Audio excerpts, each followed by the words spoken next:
مساء الخير. 1400 تربو ريموت ستوك، اخر ابديت عشان الناس اللي كانت بتسال على موضوع الابديت. ابديت سوفت وير، قبل ما بنعمل اي حاجه بنابديت سوفت وير لاخر ابديت، والناس ما تحلمش ان ينزل الابديتات تاني، عشان بس الناس اللي مستنيه ان يحصل ابديت تاني للسوفت وير بتاع 1400 تربو ما تحلمش ان ينزل لها ابديت سوفت وير تاني. هي خلاص الموضوع قفل على كده وانتهى قصه الابديت في 1400 تربو، فمفيش اي ابديت هيحصل جديد على السوفت وير بتاع 1400 تربو.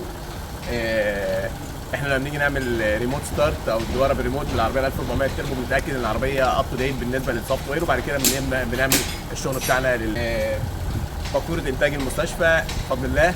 حابين ان احنا بس نوضح لكم النقطه دي عشان خاطر الناس كانت بتسال عنها. بسم الله الرحمن الرحيم.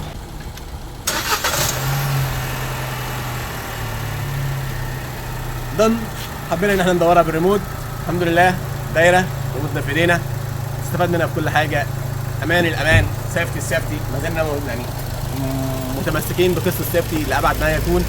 عربيه مقفوله ما فيهاش اي حاجه، تقدر تفتح بالريموت، فتحنا عربيتنا ما فيهاش اي مشاكل.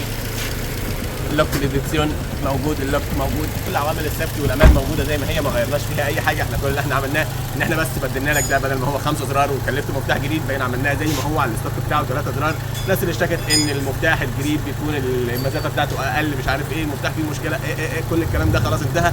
مفتاحك الستوك هو اللي هيبقى عليه الشغل كله بفضل الله، نقدر نبطلها ونقول لعاملها مبروك. على فكره الراجل ده هو اول واحد معمول فيه العربيه دي، هديه من المستشفى للراجل ده عشان لسه جايب العربيه جديد. بنقول له مبروك يا جميل.